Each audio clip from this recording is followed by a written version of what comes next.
नमस्कार, स्वागत है आप सभी का हमारे इस खास शो पर। मैं आपके साथ विशाल सिंह। हम इस शो में अक्सर बात करते हैं पाकिस्तान की और पाकिस्तान के अंदरूनी हालात की। पाकिस्तान में हुए एससीओ समिट को लेकर दुनिया भर में चर्चाएं हैं। जहां पाकिस्तान इस बार बैठक की अध्यक्षता कर रहा था तो वो इस बात से भी ज्यादा खुश नजर आया कि भारत के विदेश मंत्री ने पाकिस्तान में कदम रखे। इतना ही नहीं, पाकिस्तान जो भारत के विदेश मंत्री एस जयशंकर के तीखे हमलों से डरा बैठा था, अब वो डर भी पाकिस्तान को नहीं सता रहा। यानी एससीओ समिट के बाद पाकिस्तान कहीं ना कहीं खुश है। जी हां, पाकिस्तान के लिए राहत की सांस ये है कि एस जयशंकर ने इस बार दूसरे राष्ट्राध्यक्षों के सामने पाकिस्तान पर तीखे हमले नहीं किए। ये सिर्फ हम नहीं बल्कि वहां की पाकिस्तानी मीडिया ही दिखा रही है। पाकिस्तानी मीडिया रिपोर्ट्स की माने तो इस बार भारतीय विदेश मंत्री एस जयशंकर ने आतंकवाद पर बात तो की, लेकिन सीधे तौर पर पाकिस्तान का नाम नहीं लिया, जिसे लेकर अब पाकिस्तान की आंखों में खुशी दिख रही है। एससीओ समिट के लिए जयशंकर पाकिस्तान पहुंचे थे। सबसे पहले उनके और पाकिस्तानी पीएम शहबाज के हाथ मिलाने की खबरें काफी सुर्खियों में थी। जयशंकर ने पाकिस्तानी प्रधानमंत्री शहबाज शरीफ से हाथ मिलाया। डिनर में पाकिस्तानी विदेश मंत्री इशाक डार के साथ बैठे और दौरा खत्म होने के बाद उन्होंने पाकिस्तान को औपचारिकता के तौर पर ही सही लेकिन शुक्रिया अदा किया।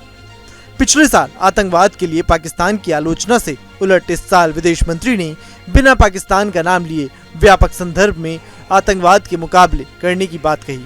एससीओ शिखर सम्मेलन में अपने संबोधन में विदेश मंत्री ने कहा, एससीओ की प्राथमिकता लक्ष्य है आतंकवाद, अलगाववाद और अतिवाद का मुकाबला करना। उन्होंने कहा कि इन सब का मुकाबला करने के लिए ईमानदार बातचीत, विश्वास, अच्छे पड़ोसी और एससीओ चार्टर के प्रति प्रतिबद्धता की जरूरत है। विदेश मंत्री ने अपने एससीओ संबोधन में आतंकवाद, अलगाववाद और अतिवाद को 3 बुराइयां कहा और इनका मुकाबला करने के लिए दृढ़ संकल्पित होने पर जोर दिया। आतंकवाद के मुद्दे पर पाकिस्तान का सीधे नाम न आने को लेकर पाकिस्तान की सरकार खुश नजर आई। पाकिस्तान को इस बात का डर था कि कहीं भारत इस बैठक में दूसरे राष्ट्राध्यक्षों के सामने आतंकवाद को लेकर पाकिस्तान को ना घेर ले। लेकिन इशारों ही इशारों में सही एस जयशंकर ने आतंकवाद को लेकर पाकिस्तान को कड़े संकेत दे दिए हैं। पाकिस्तान के लाहौर में एक हैरान कर देने वाला मामला सामने आया है। लाहौर में कथित बलात्कार के मामले को लेकर अब प्रदर्शन उग्र हो गया है। प्रदर्शनकारियों ने हालात बेकाबू कर दिए हैं, जिसके बाद प्रदर्शन की तस्वीर अब हिंसा और बवाल में तब्दील हो गई है। प्रदर्शन के दौरान पाकिस्तान के पंजाब प्रांत के अलग अलग शहरों में सार्वजनिक और निजी संस्थानों में हिंसा, बर्बरता और आगजनी की अलग अलग घटनाएं सामने आई हैं। पाकिस्तान के पंजाब के गुजरात जिले में एक सुरक्षा गार्ड की हत्या कर दी गई और निजी कॉलेज के कई परिसर में तोड़फोड़ की गई। पाकिस्तान में जमकर बवाल हुआ। प्रदर्शनकारियों ने कानून प्रवर्तन एजेंटों के साथ भिड़ गए और पंजाब ग्रुप ऑफ कॉलेज यानी पीजीसी की संपत्तियों को नुकसान पहुंचाया, जबकि गार्ड की मौत की हत्या के बाद मामला दर्ज किया गया। लाहौर में छात्र पंजाब कॉलेज के कैंपस 11 में इकट्ठा हुए थे। पार्किंग क्षेत्र में आग लगा दी, खिड़कियों में तोड़फोड़ की। डॉन न्यूज की रिपोर्ट की माने तो कुछ प्रदर्शनकारियों ने परिसर में धावा बोलते हुए लोहे की रॉड से और डंडों से हमले किए। लाहौर में बुर्की रोड पर भी विरोध प्रदर्शन हुआ, जहां छात्रों ने कथित तौर पर घटना को छिपाने के लिए कॉलेज प्रशासन से जवाबदेही की मांग करते हुए यातायात को रोक दिया। प्रदर्शनकारियों को संगठित करने में सोशल मीडिया का भी इस्तेमाल किया गया, क्योंकि अराजकता के वीडियो व्यापक रूप से प्रसारित किए गए थे। इस्लामी जमीयत तलाबा, रेड वर्कर्स फ्रंट और प्रोग्रेसिव स्टूडेंट कलेक्टिव समेत अलग अलग छात्र संगठनों ने प्रदर्शन में हिस्सा लिया। गुजरात जिले में हिंसा बढ़ गई और जिसके कारण पीजीसी बॉयज परिसर में टकराव के दौरान एक सुरक्षा गार्ड की मौत हो गई थी। कई छात्र घायल बताए गए थे। मीडिया रिपोर्ट्स से संकेत मिले हैं कि आक्रामक प्रदर्शनकारियों के एक गुट ने स्थानीय और बाहरी दोनों छात्रों को शामिल कर ये हुड़दंग मचाया। गुट ने एक विरोध रैली शुरू की और शुरुआत में रहमान शहीद रोड पर लड़कियों के परिसर पर हमला किया, जिससे काफी नुकसान हुआ। कॉलेज परिसर में तोड़फोड़ की गई। इसके बाद प्रदर्शनकारियों ने लड़कों के परिसर और कुंजाहा में पंजाब कॉलेज की ओर चले गए, जहां 50 साल की सुरक्षा गार्ड अजहर हुसैन की मौत हो गई। गार्ड के बेटे की रिपोर्ट के बाद पुलिस ने 35 संदिग्धों को पहचाना और लगभग 185 लोगों के खिलाफ हत्या का मामला दर्ज किया है। इसके अलावा 3 छात्र घायल बताए गए हैं, जिनमें से एक गंभीर रूप से घायल हो गया है। गुजरांवाला के कमिश्नर ने अस्पताल जाकर घायल छात्र का हालचाल जाना।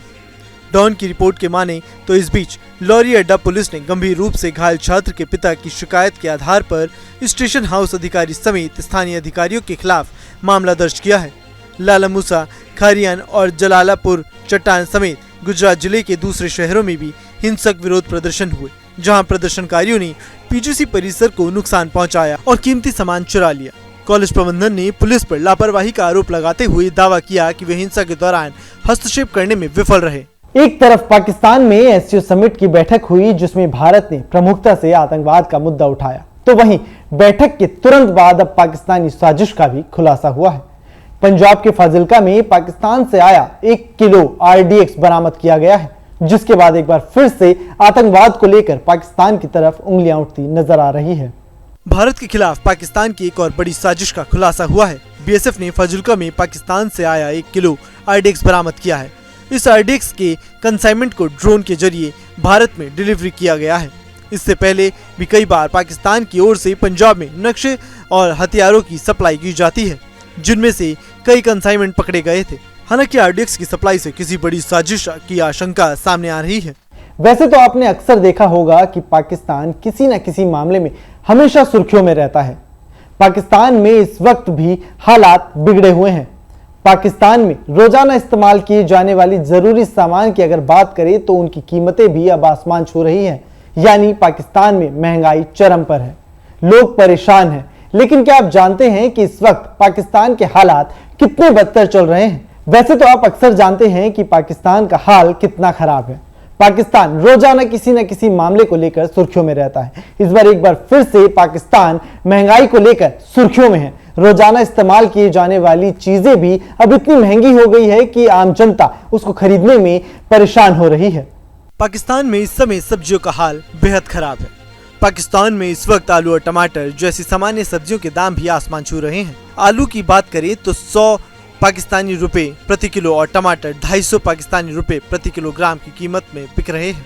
इस सूची में प्याज और खीरा भी पीछे नहीं है। पाकिस्तान में प्याज और खीरे की कीमत भी आसमान पर है। यहाँ प्याज 215 पाकिस्तानी रुपए प्रति किलोग्राम और खीरा 180 पाकिस्तानी रुपए प्रति किलोग्राम की कीमत पर है। शिमला मिर्च की बात करें तो 200 पाकिस्तानी रुपए की 2 मिल रही हैं। गोभी और टमाटर का भी हाल बेहाल है। पाकिस्तान में हालात कितने खराब हैं इसका अंदाजा आप गोभी और मटर खरीद कर लगा सकते हैं। वहाँ 1 किलोग्राम फूल गोभी की कीमत 195 पाकिस्तानी रुपए पहुँच चुकी है। मटर के दाम इतने ज्यादा है कि उस पर यकीन करना भी काफी मुश्किल है। पाकिस्तान में 1 किलोग्राम मटर खरीदने के लिए आपको 400 पाकिस्तानी रुपए खर्च करने होंगे। आप आसानी से नींबू और धनिया भी नहीं खरीद सकते। 1 पाव लहसुन खरीदने के लिए पाकिस्तानी लोग 160 रुपए दे रहे हैं, जबकि नींबू खरीदने के लिए 180 रुपए, एक गट्ठी धनिया के लिए 25 रुपए तक खर्च करने पड़ रहे हैं। सब्जियों का हाल बता रहा है कि पाकिस्तान के हालात कितने बिगड़े हुए हैं। महंगाई से लोग परेशान हैं। अगर आपको हमारा खास शो पसंद आया और पाकिस्तान की तमाम बड़ी खबरों को आप जानना चाहते हैं तो न्यूज नेशन के डिजिटल प्लेटफॉर्म को सब्सक्राइब करें। न्यूज नेशन अब व्हाट्सएप पर खबरों के ताजा अपडेट के लिए न्यूज नेशन के इस QR कोड को स्कैन करें।